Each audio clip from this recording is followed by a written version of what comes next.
leaving no bones about it. Alright, what about in your cartilage? Oh, the cartilage is screaming at me. It's very painful. Alright, so... painful. Yeah, Nightmare versus Astaroth, both of these characters, I mean, just as you would expect from virtually any stage, both of these characters incredibly good at getting those very cheesy ring outs on the stage as this. Nightmare has phenomenal ring out as well. If he gets like a solid guard break off like an AGA and he's in Soul Charge, he can take you pretty much across any stage in the game. Yeah. The grab's gonna hurt so much. Gonna have this wake up pressure as well. Not to mention, we're talking about huge guard damage characters and huge regular damage characters. We're talking about two huge characters. Why didn't you? That had to have been it all, I think. There's no way that just like hit. Yo, Maryland. The Maryland. Oh my goodness. Oh no. See it happen unless you're playing Nightmare, in which case you love to see it. Yeah. Auto-GIing that vertical. Also important to note, just the amount of meter that both these characters pull out. I wouldn't be surprised. I mean, I guess it would be a bit surprising because that first round ended so quickly, but other than that, I wouldn't be surprised if we saw collectively like 10 soul charges in one game. Oh, wow. Sorry to interrupt, but every match today is a first to 3. So, because it's the grand finals, First to 3, everything's okay. first to 3. Alright, so effectively a 3 out of 5. Yep. We will see how that pans out. So they definitely have plenty of time to figure things out. Figure out the connection, figure out how Astaroth has no meter versus Nightmare who has all of it. Literally, like, everything Nightmare does that gives him, like, Terror Charge also gives him, like, just a dumb amount of meter. Yeah. And that's out. No, it's not. No, it's death instead. No, it's not. It's neither of those things. Oh man, please don't get cheesy. Alright. If he got hit, if that grab connected or the 6B got counter hit, that was it. Yeah. But that's where it hangs on. I appreciate the purple Nightmare. It's not very often that I say that about customs. I just like Purple's a very nice color. Yeah. Come to think of it, I'm surprised that we don't see more armor grabs from Fyre. Nightmare. I mean, one of the main ways that you get away from armor grabs is by doing multi-string attacks. Nightmare not really the best at that when it comes to like quick multi-hitting attacks, you know? Yeah, but I think he does enough damage to smash through them, doesn't he? Oh, maybe he does. Yeah, like IAJ, like look how much damage the IAJ does. Like that move is beefy. Wouldn't be surprised knocked him out of the soul attack. He still has another one, but. Alright, what are we gonna do? 2A? Oh no! You sidestepped the wrong way! That's actually, I mean, some people would roll their eyes and say that was a bit cheesy, but I honestly feel like that was a bit on fire. You stepped the wrong way there, man. I don't think... Does Nightmare's Reversal Edge track to one side like some of them do? His is incredibly wide.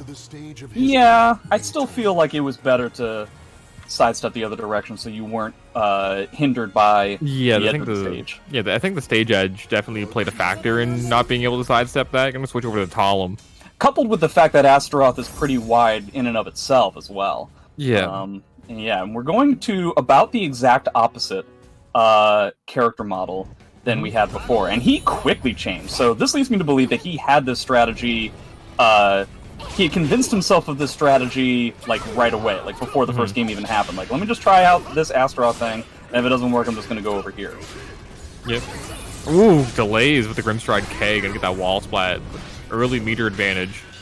I would assume that Fyre's gonna be pretty happy with, this stage. A lot of, like, wall kind of stuff that Talim really gains a lot of advantage on. Not necessarily a whole lot of space for Nightmare to run away.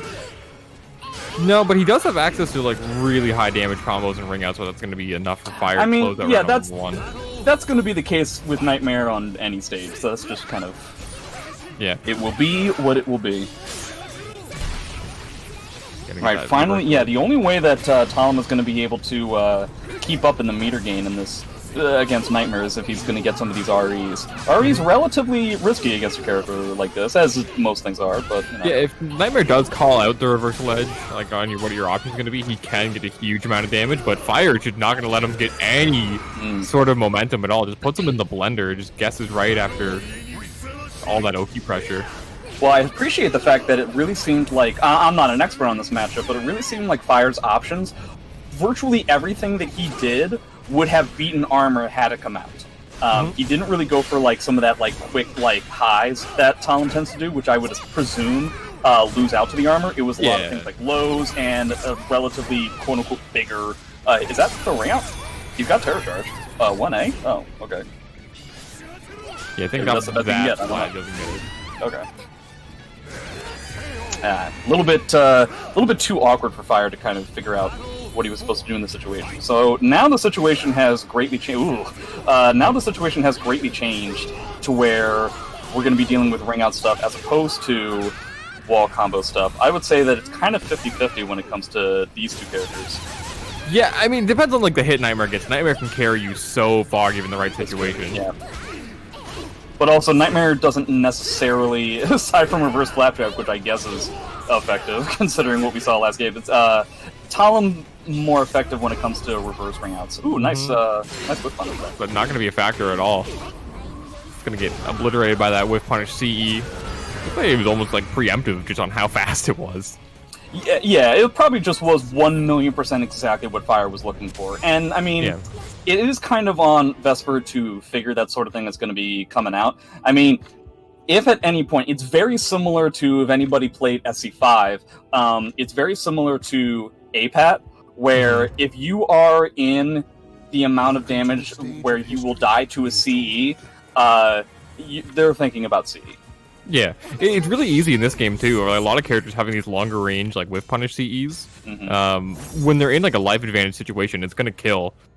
They kind of just look for any sort of whiff at all. Like they just see any button whiff, and they just immediately just hit that one button. They get that super out immediately. There's no sort of buffer there, anything they have to do in this game.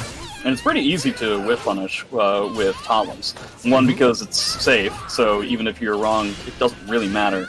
And two, because of how far it goes. Yeah. Oh, gonna get the interrupt there. Horizontal gonna beat the parry that he was going for in Grim Stride. And he's getting a lot of mileage on that split kick on Oki. Yeah, I mean it's a good move, and you definitely don't want to get hit by the mid. I don't even know, is the mid more than -12? I'm not sure how negative it is. That 6A gonna save his life. Not gonna be hit by that shotgun that Talim has with their wind cannon.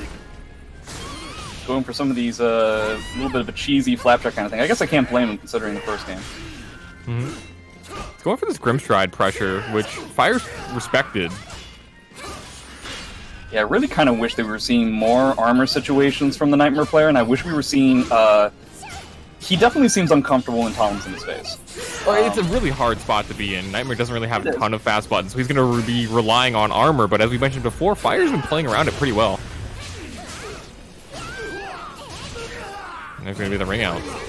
Yeah, it's also just the fact that, like, you wouldn't necessarily be trying to interrupt Talim when it comes to just outright speed, but you definitely have a pretty good while rising, and there's plenty of situations where Talim puts herself in a position to where it's like unjailed highs and stuff like that in her pressure, and so, like, getting ducks on that, especially with a character like Nightmare, would probably be pretty good.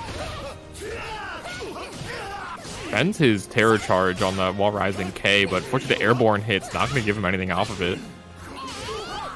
Ooh, nice wall rising punch. Or that's not a wall rising punch, but it effectively looked like it. Ooh, didn't have enough life to even get the armor proc there. And that's going to be two pretty quick games for Fyre. I think, yeah, you kind of mentioned it. It seems that like Vesper is a bit uncomfortable in the matchup, or maybe just the way Fyre's playing. Hey, is not it, really giving him... sorry to interrupt, is it just me, or does Zubaz sound pretty robotic right now? Do I? Am I the one that sounds robotic? I think that you don't sound robotic. No one sounds robotic on my end, but Zubaz might sound robotic. You sound robotic to me as well, so this leads me to believe that it's me. Yes, but you sound fine to us. Yeah, that's good. But it would be difficult for me to carry on the conversation. Is there any advice anybody can give me as to disconnect, why this reconnect? Is a thing? Yeah, okay. I've got a few seconds. Anyways, while we see the Cervantes switch. Anyways, while he's disconnecting and reconnecting, why don't you guys mark on your calendars this thing that I can find, if I could, find it in time, which I can't. But Sokai Without Borders, I'll do it afterwards. Hey, we're gonna talk about it. Write that one down. Alright, it goes to Cervantes for the Talim matchup. I wonder why. He has been playing Cervantes a decent amount as like a secondary character, which I think does cover some of like the worst matchups for like a Nightmare or Siegfried player. Yeah. Just being one myself, I feel like he kind of does well in those matchups where you struggle against. See, there's still plenty of, and it's the same with Cervantes. same kind of advice that I would give if you were to still be playing Nightmare, where they both characters have pretty solid wall rising punishes, and so you have to be comfortable. You have to be a little bit more active with your defense against Talim, because it's one of those. It's very similar to Amy in the sense of, if what your decision is like, well, I'm just gonna like let her tire herself out, and eventually this pressure will dissipate. It kind of won't. So you kind of want to try and take a read at some point, and yeah, that's a good 2A. I like that.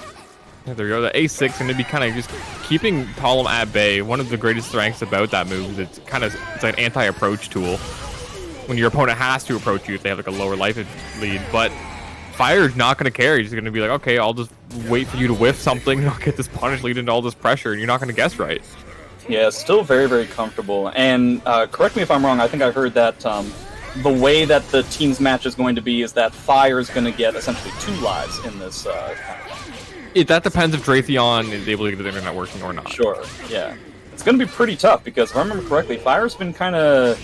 Well, I really didn't want to say on fire. Yeah, I really didn't want to say that, but he kind of has been. Fyre's been pretty on point. On fleek, right? Boom. Oh, yeah. A6 gonna be pushing her all the way back, but we punished too early. That counter hit, make that little spin connect, and that's gonna be the end of Vesper.